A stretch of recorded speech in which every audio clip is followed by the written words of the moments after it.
Okay, welcome everyone. Thank you for being here. Today is Tuesday, April 18th. We are recommencing our meeting, which began in part with some closed session items at 5 p.m. Earlier this evening. So we're resuming our meeting as of 6:40 p.m. Council colleagues have already passed the agenda.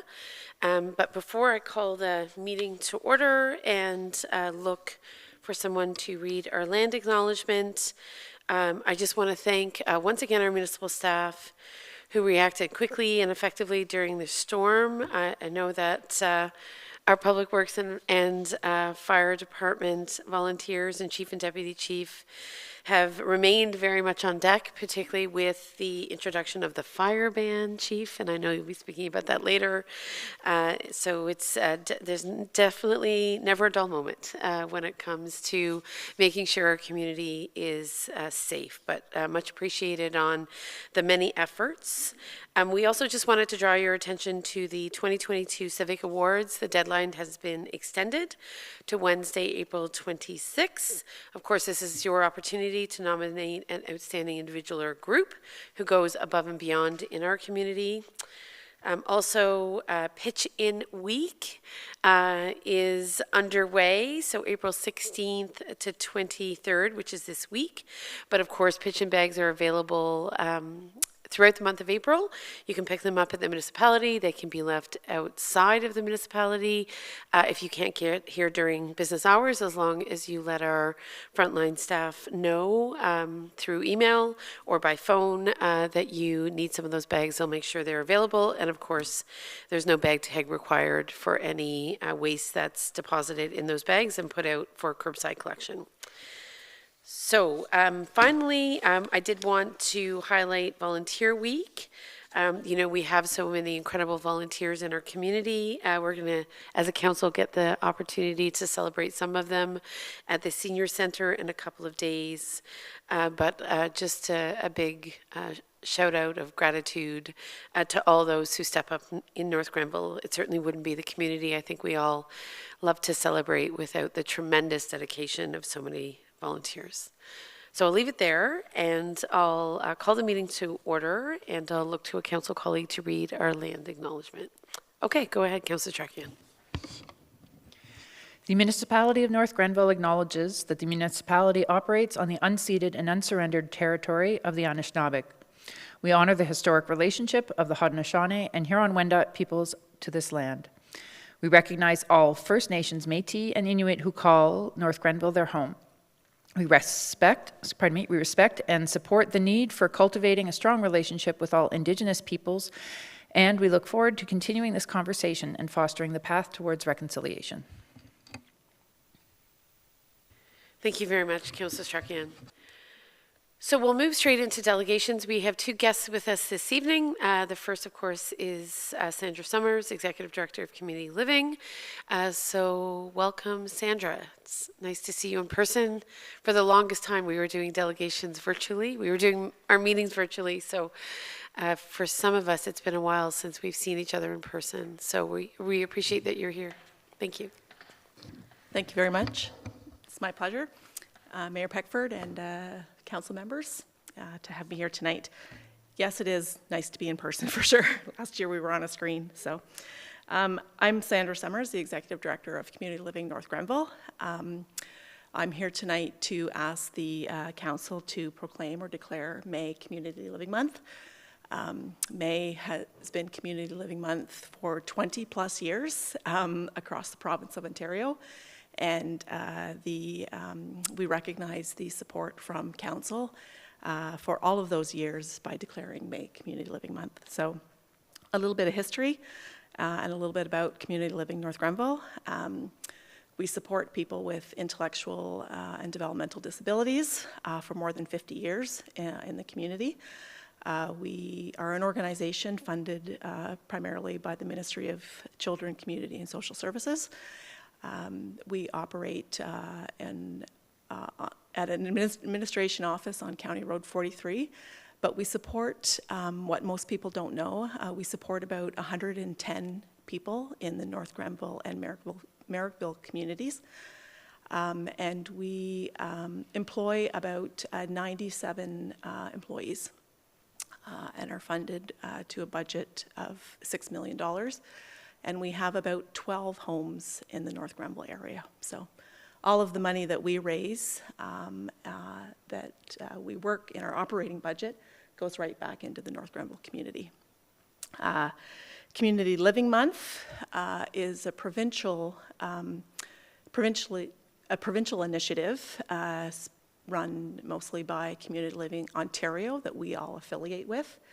And like I said, they've been running Community Living Month for 20 years. And our mission statement is that we believe all people are respected, valued, and included in the community to live, work, and play like all other residents should. So we kick off our Community Living Month every year with our traditional pancake breakfast. This year's no exception. It will be held Thursday, May 4th from 8 a.m. to 10:30 a.m. across the hall at the Municipal Center. I would invite all of you to attend, but I would be forever grateful again if Council would support us again this year by declaring May Community Living Month. One thing I should point out as well is that following the pancake breakfast, the municipality has been supportive in raising our flag following the pancake breakfast, and they raise it and fly our flag for the month of May. Excellent, thank you. Any questions, colleagues, for Sandra? Just quickly, coming out of the pandemic, Yep. do you have more clients, more employees? How has the retention of employees been in this, so-called chaotic labor market? So the pandemic was something that we are still dealing with. As much as the community seems to have moved on from COVID, we were just notified just last week that the ministry lifted our testing, rapid antigen testing requirements for employees. The pandemic probably, if I was speaking honestly, set us back 20 years, 10 years. Isolation is something that is not new to people we support. Typically, they can be marginalized. I don't want to get into a whole lot of detail, but we've also been lumped into the Ministry of Health for a lot of the health regulations. We're in the balance between our responsibility to keep people safe in homes and their right to be community citizens. So we are caught in the middle. A lot of the health regulations under the Ministry of Health have been applied to our homes, and we still have a lot of work to do in terms of including people that are marginalized, and obviously, community living people that we support in our population aren't the only ones, but certainly the pandemic has been hard on us for sure. We, not being able to be out in the committee or out in the community, a lot like all of us being, contained at home or, isolated. It was all hard for all of us, but it's harder sometimes for people, for our population as well. So we are extremely short-staffed, like every other employer across the province, but we are, working through it as well. Thanks for asking. It's, it has been a challenging time for us. We're very also excited to be able to bring back our annual fundraiser, which we have not been able to do since 2019, so it is being held this weekend, actually, our annual comedy night and auction. So it'll be nice to get back to that as well. I think I've been intending to secure a ticket, so maybe I can talk to you about that after. Well, you can talk to me, but I might have to score you some through the back door. But we're pretty pleased that it's almost sold out. Great. So I think to nab a ticket before it sells out. It sounds yes, like. Okay. Yes. I think people are happy to get back out and celebrate again for sure. Good. Excellent. Well, thank you. I know Community Living is such a valued partner and a very large employer in North Grenville that I was curious just to better understand the status of affairs, so appreciate your feedback, and certainly I think it's our hope that that isolation, right, doesn't persist. I can only imagine how challenging it would be to not have those relationships in the community or with the municipality or just with others in terms of peers, advocates, et cetera. Well, there's a need for us. You know, we've been around for 50 years, and you know, there's still lots of work to do. Yeah, for sure. Okay, thank you. Any other questions, colleagues, before we move to proclaiming the month of May as Community Living Month and flying the Community Living flag at the municipality during the month of May? I'll look for a mover and a seconder, please. Councillor Wilson, Councillor Barclay, thank you. Okay. I've read the motion, so unless there's other comments or questions, I'll call the vote. All in favor, please? Good. Thank you. Thank you very much. I appreciate your support again. For sure. Thanks so much. Yep, thank you. So next we'll welcome Dr. Lee. Dr. Lee is the newly minted Medical Officer of Health for Leeds, Grenville, and Lanark. So thank you, Dr. Lee, for making time out of a very, very busy agenda, serving many, many different communities to be with us this evening. We appreciate it. Thank you.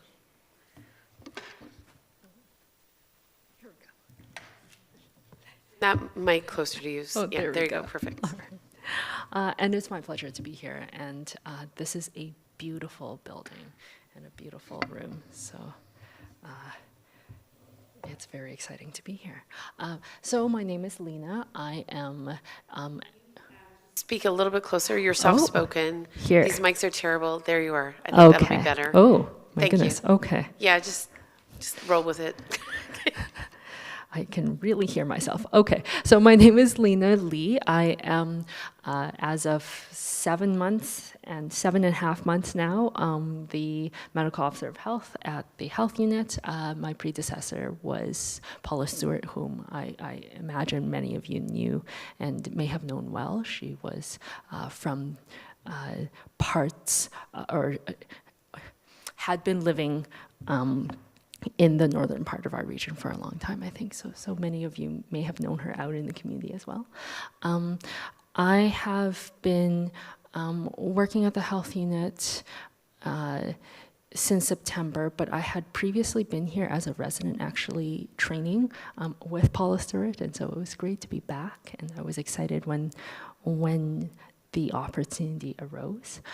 Before I was here, I was at Toronto Public Health, and before that I was at Grey Bruce Public Health, and before that, of course, I was in residency, and that was at Queen's, which gave me an opportunity to see Eastern Ontario and get to know some of the communities, and know enough to know that I want to be back, so here I am.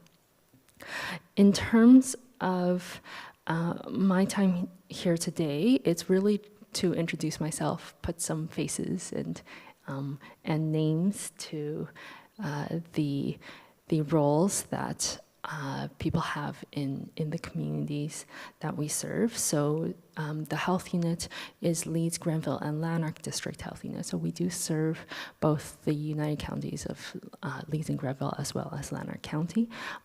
I've been going to each of the municipalities just to say hi and to introduce myself.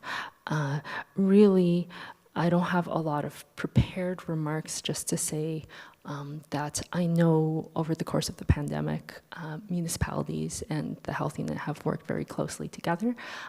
And there, I think, has been a number of relationships that we've forged that may have not been as close as they were before the pandemic. And we're really looking forward to continuing those relationships. I know over the pandemic as well, we had the municipal liaison nurses as part of the municipal team.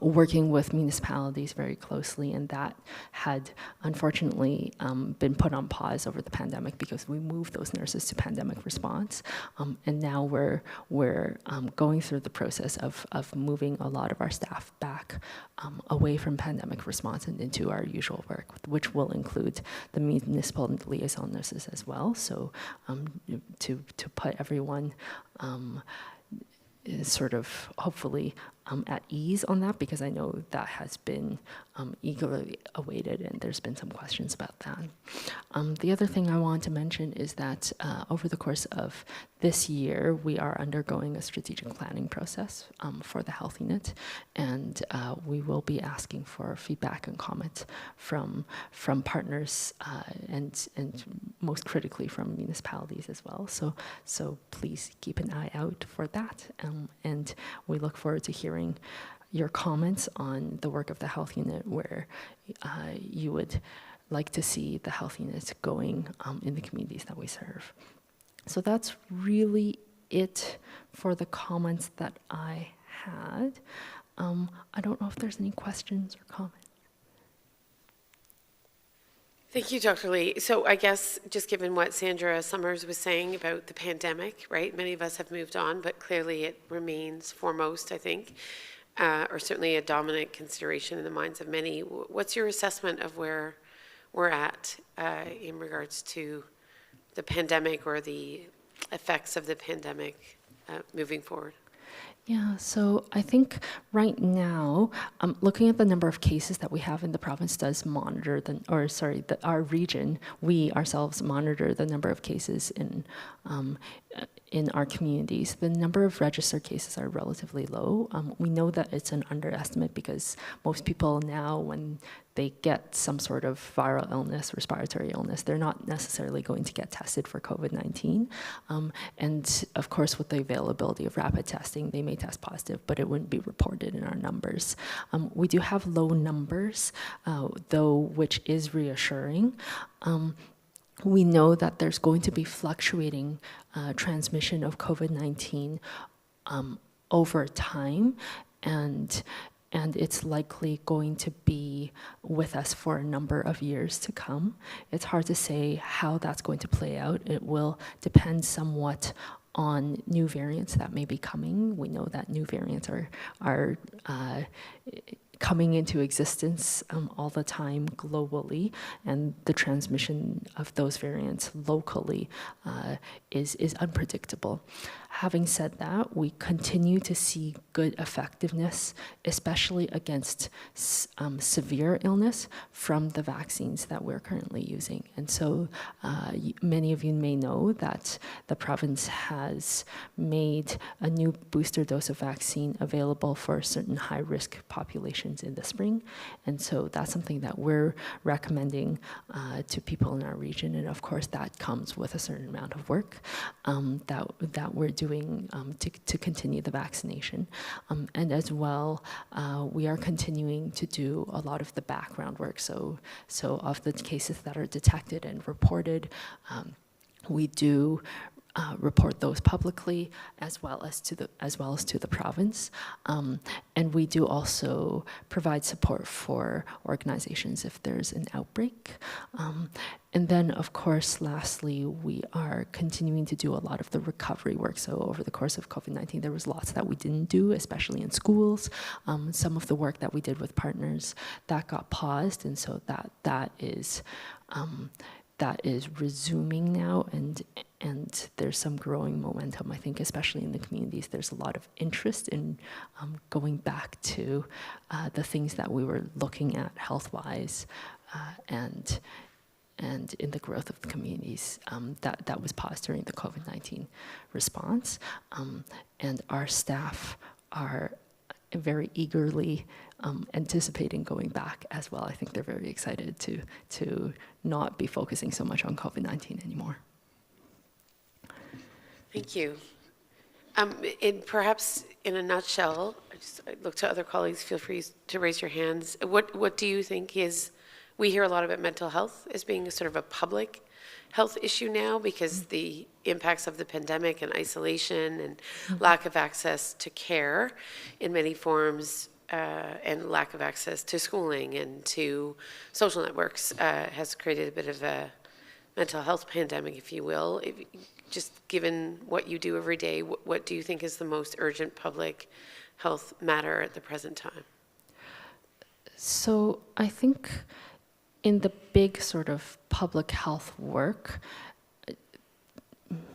I would say mental health and mental well-being is really up there in terms of the important things that we need to think about and deal with as communities, especially for children who were young and had a lot of disruption in their day-to-day. The other thing that I'll point out, especially for children, is vaccination, especially of children before, like really young children in their infant and early childhood vaccinations. Those are probably the big two that we've been thinking about quite deeply at the Health Unit, and also trying to get information about the status of these sorts of things in our community, so that we can bring it to other partners who may be able to act more directly on some of those mental health concerns. Okay, thank you. That's helpful information. Anything else, council colleagues? Regards? Okay. Well, we know you have a very active team on the ground in North Grenville, so certainly appreciate all of their efforts. They've gone out of their way to introduce themselves and, to your point, re-establish some relationships where they may have waned because it was harder to meet or you were doing it virtually. So we really appreciate the work of the Health Unit. I continue to take pride in the fact that North Grenville had some of the highest vaccination rates, not just North Grenville, but Leeds, Grenville, Lanark, as a public health unit region, had some of the highest vaccination rates for COVID during the pandemic. So it really showed how effective we can be if we all work together. So appreciate everything you're doing.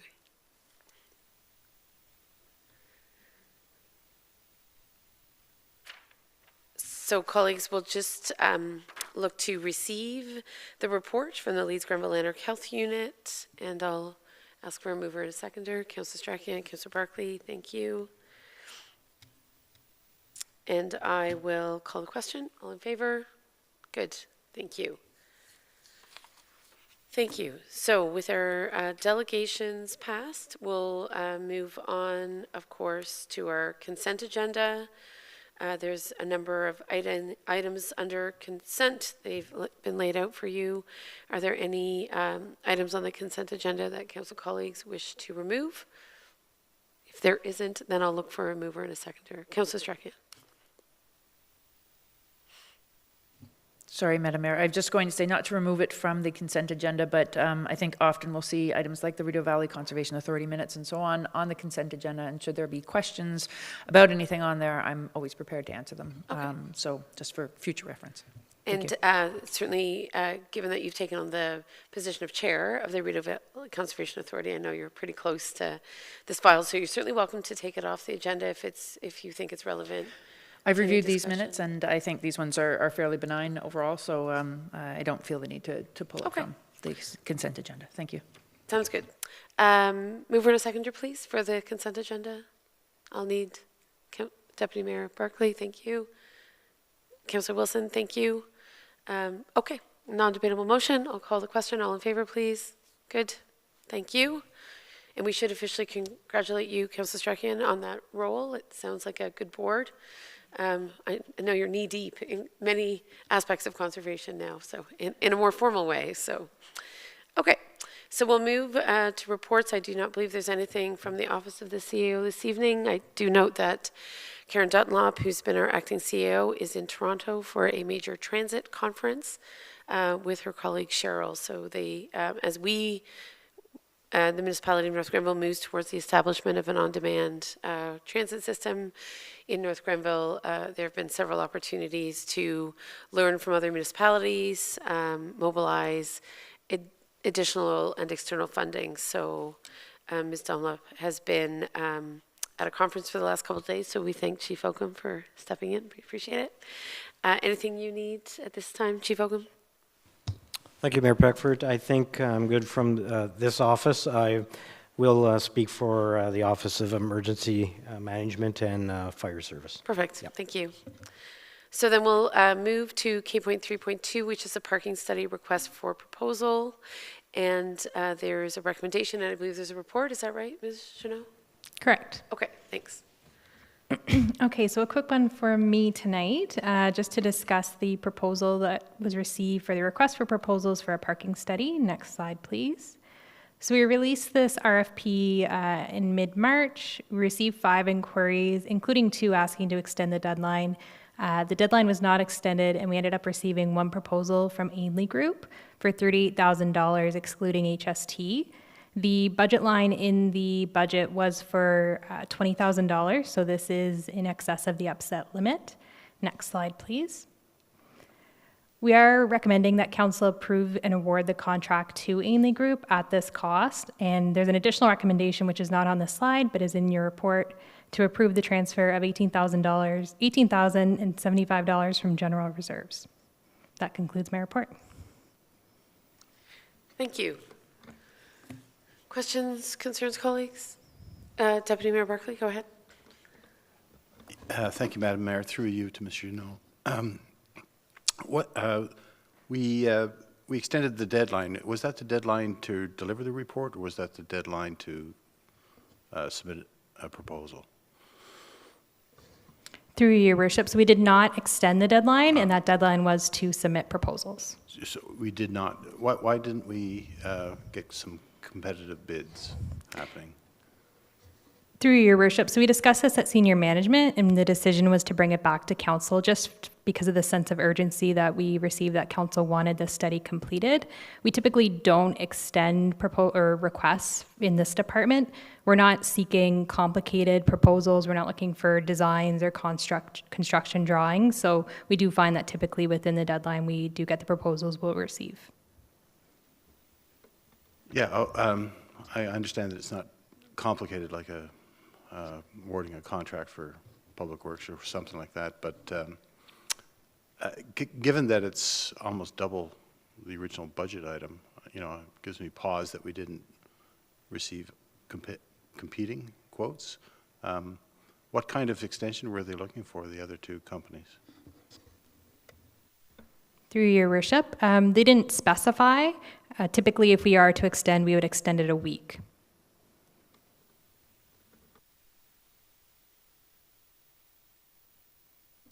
It's unfortunate that we didn't extend it a week in this case, I think. Just to have 1 quote and have it almost double, it's a little concerning for me. But I do understand that a parking study is required, because the last one was done in 2012, which needs to be refreshed for sure. Okay, I'll look. Did I see another hand? Oh, thank you, Councillor Wilson, for raising it very high. Appreciate it. Thank you. Through you, Your Worship, to Ms. Junot. What was the length of time that the RFP was out for bidding? Through your worship, so it was open for 2 weeks, which is our standard. Okay. All right, thank you. In my personal opinion, I don't think that was long enough, but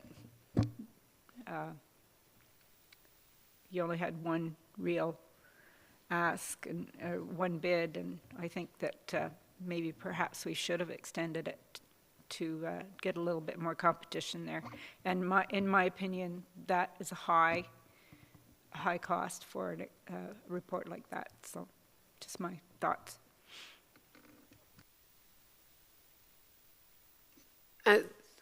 Good. So I'll recognize Councillor Strachan, and then maybe I can suggest a way forward. So I'm not comfortable with this price. I don't question the decisions made by staff. I mean, I think there are operational decisions that they're empowered to make. For 2 weeks, if that's standard. A week, making the judgment call, I think it was well within your purview. I have an issue about more so the cost, and there's nothing saying that the other potential bidder wouldn't have come in around the same cost as well. So I guess it's a bit of an unknown. So I'm not comfortable with the overall cost. The sense of urgency on this is questionable about urgency. I guess it's needed, but I'm looking forward to what the mayor is about to propose, because I don't have a solution for this. I just wanted to state that I think that perhaps the cost overall is a bit excessive. Thank you. No, just hearing perspectives around the table, I wonder, Ms. Janot, if it would give you some comfort to know that you don't have to act with such a sense of urgency, which would allow for potentially another process. I too share the concerns that with a single bid, it's hard to know if you're getting value for money. And while I believe we are very, very eager to see the results of that parking study, I'm not sure that we wouldn't want a competitive process to be sacrificed as a consequence. I know it happens from time to time. So my question back to you is, if we give you, if we provide clearer direction in terms of a timeline, how would it affect your ability to work with a new tender so that we could hopefully see more than one bid? Through your worship, if you do not accept this recommendation tonight, we'll absolutely reopen the tendering process. And then the period for that tendering process would again allow some of these potentially other interested parties to reconsider submitting a bid. Is that the way it would work? Correct. We would reach out to anyone who had contacted us originally about the first tendering process and let them know it's reopened. And in the minds of senior management team and yourself, what was your end goal in terms of a report back to council? For the final study, Yes, we're looking at September. right. So if we say end of October, does that give you some additional latitude with which to work Yes. in terms of retendering? Yeah, absolutely. Okay, perfect. Okay. And council colleagues, I think we're comfortable with that, right? We know that there are some moving pieces, and parking is contested, and some people think there's more than enough, and some people think it's absolutely scarce. But council colleagues, are we comfortable with the end of October timeline instead? Does that make sense, Councillor Strachan? Through you, Madam Mayor, just for clarification, Ms. Janot, is the number of inquiries total was 5? Is that the number I guess, companies or whatever that had contacted the municipality? I believe there was 3. 3? Okay.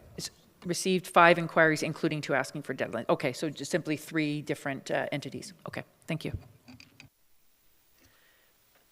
So then really, all we're doing this evening is we would not proceed with the recommendation, and we would ask that you come back to council after retendering with a minimum 2-week sort of notification period. Is that the case? Okay. Okay. So colleagues, thank you. Our clerk has prepared a different motion, and that is that council directs staff to reopen the RFP for the parking study request to allow for a competitive process, and that council, that the results of the final parking study be brought back by the end of October. If that works, I'll look for a mover and a seconder, please. Okay, Deputy Mayor, Councillor Wilson, thank you. And with that, unless there are other comments, I'll call the question. All in favor, please. Thank you. Okay, thank you. So we'll move on. And I believe that we are now, forgive me, just lost my place in the agenda. Give me a second. We are moving towards, what's the next item on the agenda? Thank you. Oxford Village Municipal Well front-ending agreement. Thank you. My laptop timed out, so I couldn't access the agenda. And I believe, Ms. Martin, you're here for this. Welcome. Thank you, Your Worship. So this evening, staff are excited to bring forth a recommendation to council in regards to a front-ending agreement related to the construction of a municipal well by the part of LA Developments. Next slide, please. So LA Developments is seeking to enter into a front-ending agreement for the construction of a municipal well within their Oxford Village subdivision. The well is well under construction and moving towards the commissioning piece. So the front-ending agreement will establish the requirements for how the credits back to the developer will work for the construction of the well. Next slide, please. Just in regards to the development, the securities, we did have securities posted for the value of the work. So again, it's just a project that's being undertaken by a third party. At the end, it will become part of our municipal infrastructure, so we do have securities associated with that, as well as a comprehensive agreement to go with it. So the benefiting area, as part of a front-ending agreement, has been defined as the Northwest Quadrant. So new development within this benefiting area will pay back the developer for the well construction. So if we go to the next slide, it just demonstrates just the large area of the Northwest Quadrant. It also includes the lands of the developer itself. So any property within this benefiting area, when they apply for a building permit, the water component of the DC will go back to credit the final value of the of the works that the developer has provided. So in the front-ending agreement itself, there is a schedule which identifies all the associated costs as agreed to by the municipality, which is around $5.4 million in value, and we will have to credit the developer back for that value, which again, it was negotiated based on the works that were performed for the construction of the well. And if we go to the final slide, it's my recommendation that council authorize the Director of Planning and Development to enter into a front-ending agreement for the construction of a municipal well, subject to further legal review if required. Thank you. Questions, colleagues, on this presentation? Not really seeing anything. Thank you, Ms. Martin. I know there a tremendous amount of work went into the preparation of this front-ending agreement, and we appreciate the, I think, shared commitment of the developer as well as municipal staff, you know, to obviously establish a well within the Northwest Quadrant that will serve many different developments and enable, I think, some residential and commercial opportunities that otherwise may have taken much longer. So I know it's been a work in progress for quite some time, and appreciate certainly all those that work together to make it happen. Not easy to build a well for such a large area that has to meet a very high standard and is really intended to service the future of North Granville, some of which is yet to be defined, if you will. So we appreciate it. So I do have a motion for this. Thank you, Ms. Workman. And that is that council authorizes the Director of Planning and Development to enter into a front-ending agreement for the construction of a municipal well within the Oxford Village subdivision. Obviously, I'll look for a mover and a seconder for that. Councillor Wilson, thank you. And a seconder, please. Thank you, Councillor Strachan.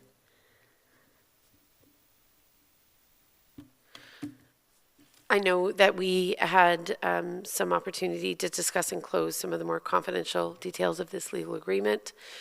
So this isn't our first kick at the can, if you will, but obviously the agreement is a pretty crucial part to proceeding.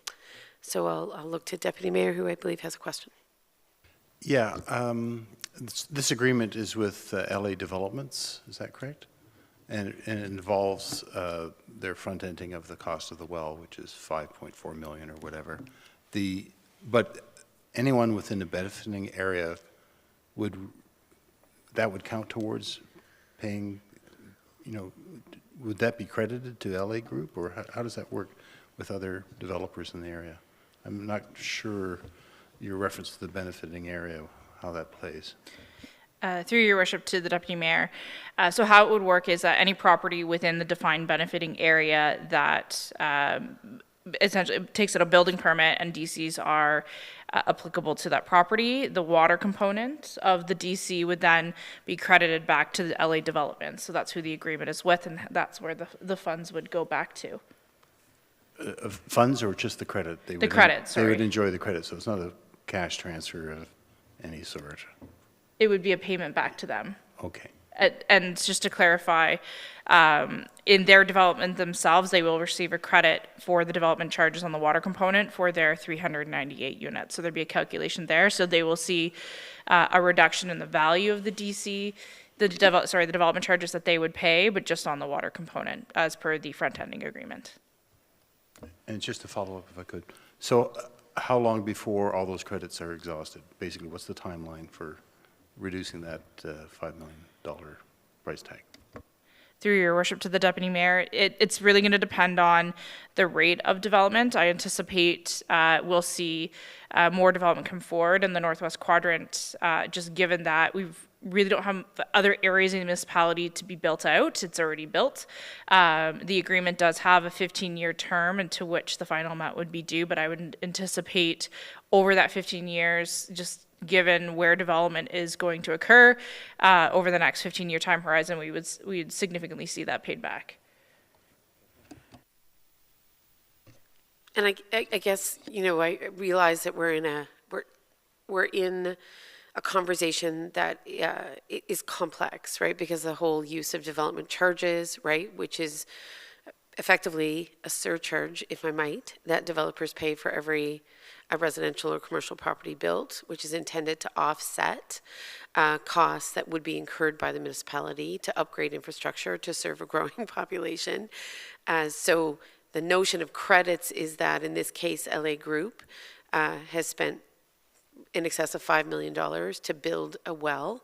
And as we charge development charges for every residential and commercial property built, they can be credited up to that $5.6 million for upfront costs that they incurred to build infrastructure that will benefit certainly not just that residential development, but many other developments in the area. I don't know if I've said that well, Ms. Martin, but just trying to provide context for anyone listening who may not understand development charges. Certainly I was not that attuned to the development charge landscape before being elected. So the notion of credit is that as those upfront costs have been incurred, not by the municipality, but by the developer, they are credited back the full costs for basically financing crucial infrastructure. Is that right? Is there anything else you'd like to add? Yes, Your Worship, and the intent is that future development, you're correct in saying that future development pays for that, repays back that well cost, so it's not coming from the general tax levy. Indeed, and that is the intention of development charges, is that the taxpayer isn't burdened with the infrastructure for a growing community. So I know certainly in this community, everything I've learned suggests that development charges have been a fairly crucial mechanism to ensure that taxpayers are not bearing that burden, and that as we grow, that growth more or less is being paid for. So, but in this instance, I think we can see that the establishment of that Northwest Quadrant well, which has been strictly overseen by the ministry, even though the developer LA Group paid for the well, certainly the oversight on the establishment of the well, and maybe Mr. Finlay, you can speak to that, was very much a rigorous process that we would have had to have gone through if we had built the well. Is that correct? Through your worship, yes, that's correct. There was license approvals from the ministry regarding the design of the well. We also have been part of the both the building department and ourselves have been part of the inspections of the construction, and as well as the design team and the engineers for the site. We're also part of the commissioning to bring the well site up and running. So we were very much involved with the project as well. And had the well not been built in this case by LA Group, would we have contemplated building that same well within a number of years? Through your worship, yes, it was identified in our master plan the need for a municipal well in that Northwest Quadrant to help that area develop. Of course, being the heavy burden of capital costs, timelines probably would have been extended to try and put that well in place using municipal funds with what we have in reserves at the moment. I think you've had the opportunity to see the well up close, is that right? As part of your oversight within the Public Works Department? That's correct, Madam Mayor. Our staff, including myself, have been to the site to see part of the commissioning, review the construction progress, and working with the developer to make sure we have a solid product that we will take over once it's commissioned. So that's how it works. Once it's commissioned, it becomes the municipality's well to operate? That's correct. Okay. And when would you expect that process to take place? I believe the timeline at the moment is fall of this year. Okay. We'll have to see how things progress from here. Okay.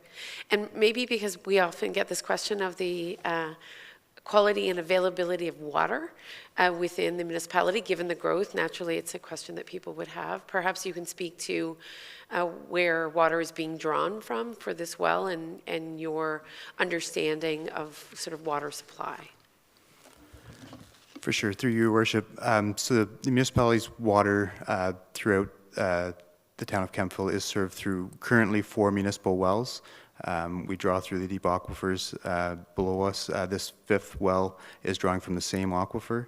Part of the approvals for this was to demonstrate not only the supply that this well will give, but also the sustainability of the aquifer with all 5 wells running.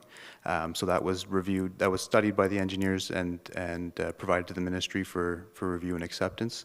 From what we've seen of that, I don't have the exact numbers with me, but there is definitely an adequate supply of water to service the municipality from now and for the foreseeable future. We do continue to monitor that as part of our drinking water license, what our aquifer can sustain, and is done a 5-year license renewal process. We do confirm that availability of clean drinking water. And just a quick follow-up, by bringing this well online, you don't foresee any impact on the existing wells, is that right? That's correct, Your Worship. We did some modeling, or the development team did some modeling to ensure that there would be no negative impact on the existing wells with this additional well. Okay, excellent. So I understand that deeper aquifer at this stage has a very ample supply of water, so it can accommodate certainly this and potentially future wells, not suggesting we are anywhere near there, but that's my understanding. Is that accurate? That is correct. This 5th well was the last well kind of identified in the growth areas to support growth in the municipality. We are anticipating to update our water and sewer master plan this year. So during that study, we will look at if there's any potential needs for future wells to help with future growth. But at this point, this is what we need to help sustain growth. Perfect. Okay. Thank you, colleagues, for indulging me in that line of questioning. The motion is that Council authorizes the Director of Planning and Development to enter into a front-ending agreement for the construction of a municipal well within the Oxford Village subdivision, subject to further legal review as required. And I understand, Ms. Martin, that we will see a copy of that agreement at some point, or you'll provide it for information to Council. Is that right? That is correct, Your Worship. I can circulate it through to Council prior to signature. Thank you. All right, so it's been moved already by Councillors Wilson and Strachan. I will call the vote unless there's other questions. I'm not seeing other hands. So all in favor, please. Good. Thank you. So with that, we just go to Mr. Finley. I think you're here for Public Works this evening. Anything else you'd like us to know this evening? Thank you, Madam Mayor. Through yourself, we did want to give a couple updates based on the severe ice rain event that we had on April 5th. As was noted, there's a significant number of trees and brush that crossed the roadways during the event. Public Works staff worked late into that evening and throughout the Easter weekend to remove tree branches and limbs from the driving portion of the municipal roadways. We do still continue to remove brush within the road allowances that were pushed off the road. So that is still ongoing, and we do ask for patience while we continue to do that. For residents that had excess brush that fell during the event, we did want to remind them that we have extended the hours at our transfer station, Mondays, Wednesdays, and Thursdays from 9 a.m. to 4 p.m. for storm-related brush that could be dropped off at no charge. This isn't for regular waste. That's our typical Tuesdays, Fridays, and Saturdays. But if there is brush that residents would like to dispose of, it can be dropped off there. It has been busy site over the past couple weekends. So again, we do ask for a bit of patience. So there's been a few long lineups. We are working tirelessly to move staff through, or move residents through, but it takes time to unload and unload the brush. We also had, during the event, some high flows within our sanitary collection system. This did overwhelm some of our system, so we did have some bypass events at our tertiary filters at the wastewater treatment plant, as well as overflow events down at our Bridge Street pump station near Curry Street and at the wastewater treatment plant as well. These events were reported to the Medical Officer of Health, as well as the Ministry of Environment, as per our regulations. Staff were also working on that throughout the rain event, throughout the night, and slowly tried to bring everything under control shortly afterwards. Those were our quick updates of the event, unless there's any questions on those. Thank you. I know the committee definitely appreciates those extra hours and days at the transfer station, so that's been well appreciated. Deputy Mayor Barclay? Just a reminder, too, that the first week of May is our yard waste pickup. Takes a $1 tag, and there are instructions online about how to bundle that up. So if people can wait to do some of their yard work till the first week of May, then our contract with Emterra includes that week, and the second week, I think, further on in the middle of May. Through your worship, yes, that's correct. I'll have to confirm the second week. I believe you're correct, but I just can't remember off the top of my head. Well, thankfully, those additional yard waste pickup weeks had already been scheduled prior to the storm, so nice to see that they do provide an option. I know, obviously, there are many people, including myself, who don't have trailers and don't obviously have an easy way to get to the transfer station. That being said, there's a number of highly motivated private contractors that will certainly do it for you if you're eager to get rid of some of that yard waste before May. So thank you, Deputy Mayor, for reminding us of that. If there's nothing else for Public Works, I don't believe Mr. Guy is here. Parks and Rec, welcome. Thank you, Your Worship. I have a few updates from Parks and Recreation and Culture for this evening's meeting. First off, our storm cleanup. With respect to the storm, facility staff continue to clean up tree debris from within our parks and trails. Some of our local parks, Riverside Park, Curry Park, South Gorge Park, sustained some serious tree damage, so it's taken some time for staff, and we're getting some assistance from Public Works as well as local contractors to assist with that. Once that cleanup is done, we'll focus more on getting our sports fields prepared for the season and getting out our park amenities such as our bike racks, park benches, and picnic tables. Secondly, new play structure installations at Crozier Park and Oxford Station Park. The existing structures have been removed from each park, and you should see the new play structure installations starting around the end of April, and it'll take about 3 weeks to complete. On the community development side, we have an upcoming volunteer fair that Parks, Recreation, Culture has partnered with the Volunteer Center of St. Lawrence Rideau to host a volunteer fair on Tuesday, May 9th from 3 to 7 here at the Municipal Center. Registrations for tables are now being accepted by email to Tammy Horbert, as well as calling her at 613-258-9569, extension 123. Tables and participation in the event is free. And lastly, just want to make people aware that South Nation Conservation has a free tree giveaway on May the 8th here at the North Grenville Municipal Center parking lot. Residents can register for their trees through the South Nation website. There are 500 trees available.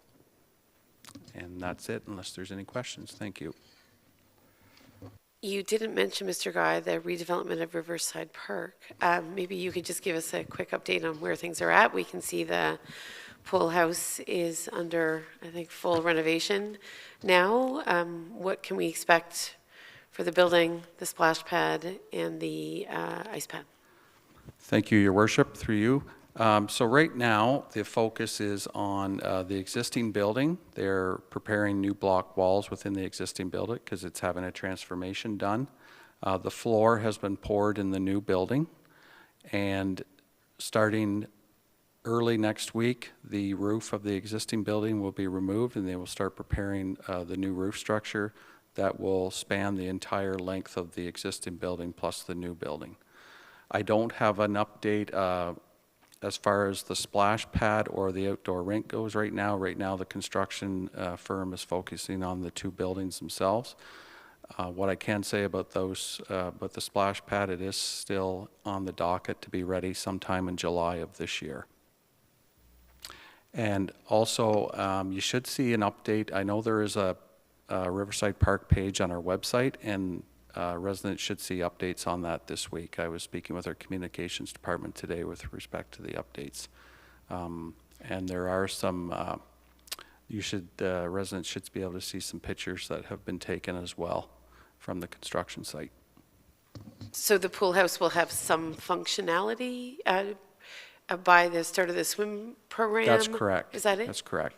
There are, within the existing pool house, there will be 2 family change rooms that will be ready in time for the pool season, and then we'll be using the existing building again for some makeshift change rooms until the new building is ready to go, which we hope to be the beginning of August. We have communicated with our local health unit with respect to those changes coming up, and they're in full support of what we're trying to achieve to get our pool season up and running. And to be clear, I just remind people, we're renovating an existing building and then expanding it out with a sort of newer section, if you will. So is that my understanding of? The existing building will become more of a staff facility and a storage facility of equipment. The new building will be where the change rooms, accessible change rooms and washrooms will, for the pool, for the splash pad, and for the outdoor rink as well. And it'll be a year-round facility. Councillor Charkian? Thank you through you, Madam Mayor. Thank you for the update, Mr. Guy. Regarding the aquatics program, I know that the summer camps registration has been opened up already, and that the aquatics programming, they're still hiring staff and so on, going through that process. Do you have an idea when the recreation guide for the aquatics programming will be out for residents to be able to register for the summer's classes?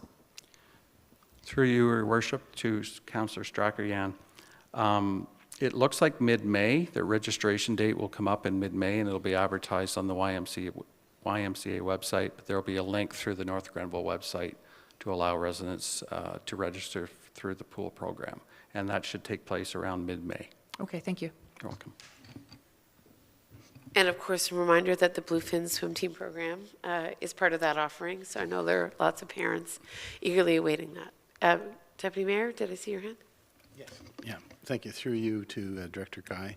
Can we get an update of the non-Kempville activity that you're doing, i.e. the Oxford Mills rehabilitation of the Maplewood Hall, whether that's going to interfere with some of their Canada Day plans in July? And I just want to thank you and staff for getting involved with helping the theater groups and choir to get out of the Township Hall, because I understand there's some work being done on that, hopefully this year. Through you, Your Worship, to Councillor Barclay. I don't have much of an update as far as the former Oxford Mills Town Hall goes. I know that we've hired the engineering firm to start that process. I did reach out to them recently about exactly timelines for when the building needed to be emptied, but I haven't received confirmation on that yet. As far as the Maplewood Hall project goes, through the facility superintendent, work is supposed to commence there in May. And most of that work is on the exterior. And until we get a firm date of when they're actually starting in May, I'm not sure if it'll interfere with any activities within the building. But we'll keep council apprised of that information. Anything else for Mr. Guy? Seeing none, we appreciate the updates.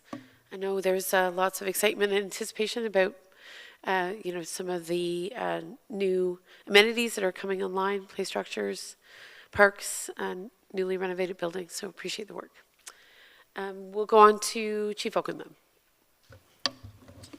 Thank you, Mayor Peckford. Good evening to you and council and the public. I have a few further updates further to Acting Director Finley and Director Guy's comments on the ice and rainstorm. My comments on the ice and rainstorm that occurred on April 5th impacted a large geographic area across Ontario and Quebec.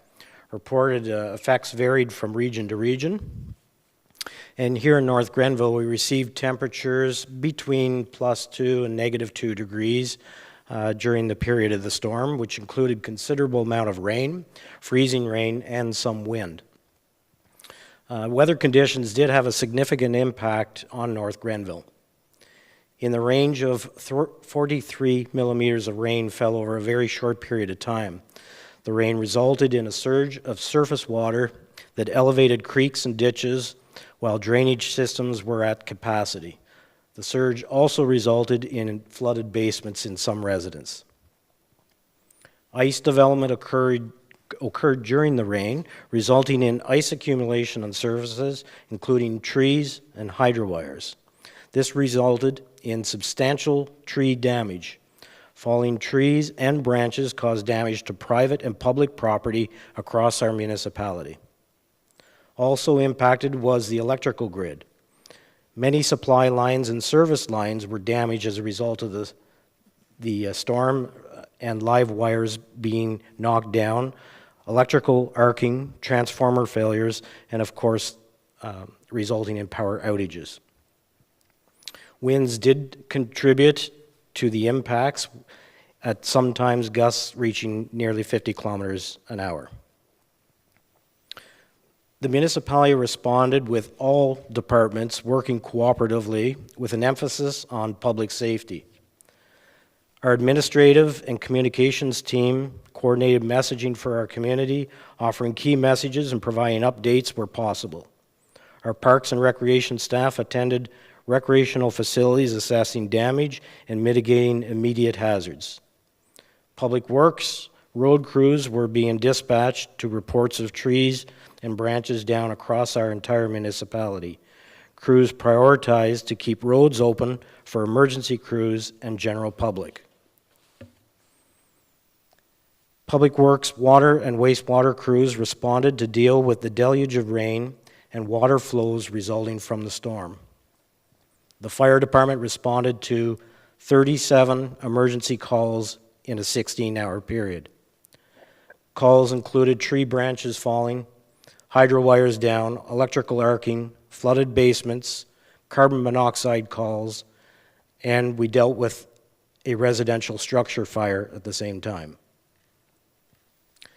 The municipality assembled the Emergency Management and Control Group to discuss the impacts to critical infrastructure and assess needs and resources of our community. The municipality notified the Provincial Emergency Operations Center of the situation and kept them apprised as we continued through our assessment. The control group met a few subsequent times over the Easter weekend. Weather improved considerably with sunshine and warm temperatures. Hydro crews worked around the clock repairing damaged infrastructure and restoring power within our grid, and surface waters continued to recede with manageable flows. As a couple notes on this topic, events such as this require significant amount of resources and time for us to recover. As public spaces get cleared, power is restored, and water levels slowly recede, much work still needs to continue. Another note is we would like to remind the public of the importance of being prepared for all emergencies, such as this ice storm. Families are encouraged to have a family emergency plan and create a 72-hour emergency preparedness kit. The second item I'd like to bring to council and public's attention this evening is about the current burn ban that is in place in North Granville. North Granville implemented a complete burn ban for the municipality of North Granville on April 11th, and that burn ban remains in place until conditions across our municipality improve. I'd like to note that both the City of Ottawa and the entire County of Lanark also implemented total burn bans on April 13th, and they also remain in effect. The purpose of our burn bans is, as a result of the springtime we expect this every year because of the dry vegetation that follows our winter months. Although the ground appears to be wet in many locations, it is the dry vegetation that's above the wet ground that can burn and spread very rapidly. Some individuals may be experiencing much improved conditions along their properties, but must remain patient until all areas of our municipality have improved. Warm, sunny temperatures have aided with the vegetation to start greening up, and the forecast rain for throughout this week and possible weekend will also aid in improving conditions. Another point I'd like to make is the burn ban is communicated with various ways throughout our community. Some points that I've noted is the municipality has issued a media release in regards to the burn ban. The information has been posted on the municipality's social media feeds, I believe, which is Facebook and Twitter. It's been posted on the municipal website. Our local radio, Moose FM 97.5, also carried the information. Kemptville Advance, Inside Ottawa Valley, also provided information on the burn ban. The message has been displayed on our outdoor message board at the Municipal Center. And our automated burn permit system provides callers with a message that a complete burn ban is in effect. And lastly, if anybody is concerned whether there's a burn ban or not, can certainly contact the municipal administrative telephone number, and staff would be happy to provide the status of open air burning in North Granville. And those are my updates, Mayor Peckford and Council, and I'd be happy to answer any questions. Thank you. We appreciate the emphasis on the burn ban because I know, unfortunately, for whatever reason, some weren't aware, certainly this past weekend. And as you say, the ground looks wet, but as was evidenced by a terrible burn fire that happened in our community and affected a local family and business, those fires can start quick and do a ton of damage. So I appreciate you highlighting that again. And obviously, if you see a fire if you see that there are fires burning during this burn ban period and you're concerned about the safety of property or persons, then calling 911, I understand, is the best option. Is that correct? Yes, Mayor Peckford, that's correct. Any concerns for fire or life safety as a result of burning, certainly call 911, and the proper process will be activated and the fire department will respond accordingly. Okay, thanks. Colleagues, if there's nothing else on this matter, certainly we thank emergency services who were definitely very much part of our response team as we were navigating those early days early hours, I should say, after the storm.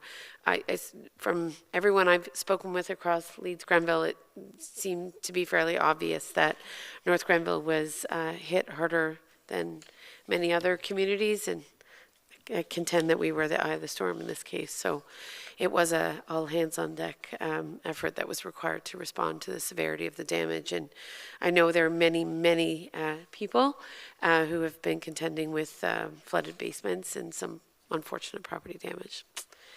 Okay, so if there's nothing else there, we'll move on. We have just one other business before we get to notice of motions, and that's the appointment of a member of council to the North Grenville Chamber of Commerce. And the recommendation is that we appoint Councillor Deb Wilson as liaison to the North Grenville Chamber of Commerce, where Councillor Wilson has served previously. I'll look for a mover and a seconder for that motion. Councillor Strachan, Deputy Mayor, I assume Councillor Deb Wilson, you are willing to serve, and we welcome you back. We know you were away for a couple of weeks visiting family in Nunavut, but you're obviously willing to let your name stand. Is that right? Okay. So I'll call the question then. All in favor, please. I should also note that as Councillor Deb Wilson returns, Councillor Doreen O'Sullivan is away on a much delayed trip to the United Kingdom, where she's visiting some family and visiting various sites, and will happen to be in the country during the appointment of the coronation, I should say, of the new king. So Councillor O'Sullivan returns on May 10th. So notice of motions. I understand, Deputy Mayor, that you've provided this, you provided a notice of motion, and that this language has been identified for our consideration this evening. Do you wish to speak with it? I should say? Yeah, I'd like to speak to it. Just a little bit of rationale about why I'm bringing this to council. I'm concerned that there's obviously some confusion about how downtown Kemptville needs to develop, and in fact is expected to develop by many different levels of government. There's an assumption, I think, out in the community that the council is bending rules to accommodate the wishes of developers. When infill and multi-residential projects are brought to council, we are in fact amending outdated bylaws, some of them over 10 years old, to match current revitalization plans and policies related to land use and affordable housing. Plans and policies of our municipality, the United Counties, and the province. So with your indulgence, can I read?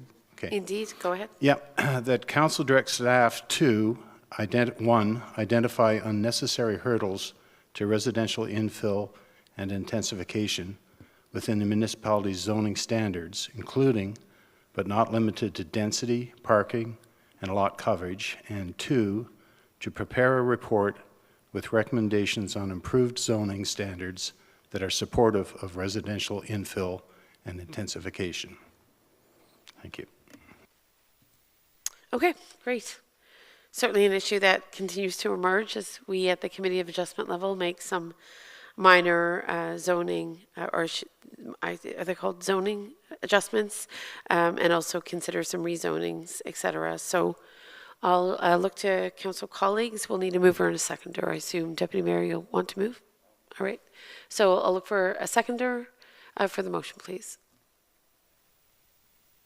Councillor Wilson, I'm so sorry, Councillor Wilson. All I can see is the top of your head, so appreciate that. Thank you. So any questions, colleagues? Councillor Strachan, go ahead. Through you, Madam Mayor, to Director Martin, regarding the outdated bylaws, and I believe there's an updating to align with our official plan that's required. Is there work that's currently underway? Do you have a strategy in place to catch up on that work? And if so, is there a timeline to complete it? Through your worship to Councillor Strachan, in regards to updating the schedules with the official plan schedules and the zoning schedules, I think our strategy now, given that the update to the official plan is coming and expected to start this year and go into next, we would update the schedules at that time, so we're not duplicating processes. It is a lengthy process in which we'll have to undertake, so I would anticipate that to happen through that process. And to follow up to that, the provincial policy statement, I believe is what it's called now, does that have an impact as well on making these changes or doing those updates? Through your worship to Councillor Strachan, it certainly will. As Council is aware, the province on April 6th announced there is a new provincial planning statement which is currently out for review on the Environmental Registry of Ontario, and comment period closes in June for that. Staff are reviewing the proposed changes. There will be an impact should the province fully implement those changes in regards to a variety of factors. It impacts all aspects of development policies. We will be bringing forth a report for Council's consideration.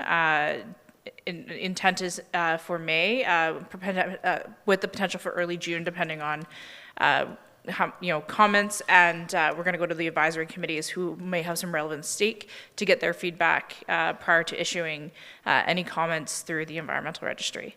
But certainly in regards to our official plan update and even updating some zoning standards, we're looking to see, and hoping that from an implementation standpoint, those policies will be put into place by the province so that we can consider them as part of our official plan update. Thank you very much. Certainly, we appreciate, Ms. Martin. I think what you'll bring back in terms of sort of easy fixes versus things that require more contemplation or, to your point, really updating through that official plan process. But we may be able to get certain things out of the way, there's no doubt. So certainly recognize that you and your colleagues will have to do a little bit of work, but hopefully it's fruitful. All right, so the motion's been moved and seconded. Can I call the question, please? All in favor? Excuse me. Okay, that passes. So introduction and consideration of bylaws, I think we're okay, Ms. Workman, is that right? That's correct, there are none. All right. Any questions from persons here tonight? No, we're good? Scanning the room with the 3 people here. All right, awesome, thank you. Then the close of our meeting, which is the confirmation bylaw, and that, of course, is, I'm just going to have Ms. Workman read the language, please. So be it resolved that bylaw 46-23 to confirm the proceedings of council at its regular meeting held on April 18th, 2023 be adopted and passed. Thank you. Mover and seconder, please. Thank you, Councillor Wilson and Councillor Strachan. I'll call the question. All in favor? And Ms. Workman gave me the most helpful explanation for the confirmatory bylaws. So sometimes motions as recommended by council don't have the legal authority that a bylaw would, but by using the confirmatory bylaw, we ensure that every action of council or decision of council is fully enacted through the power of the Municipalities Act. So thank you, Ms. Workman. Can we move to adjourn? That's where we're at, right? Okay, so a motion to adjourn at 7:56 p.m.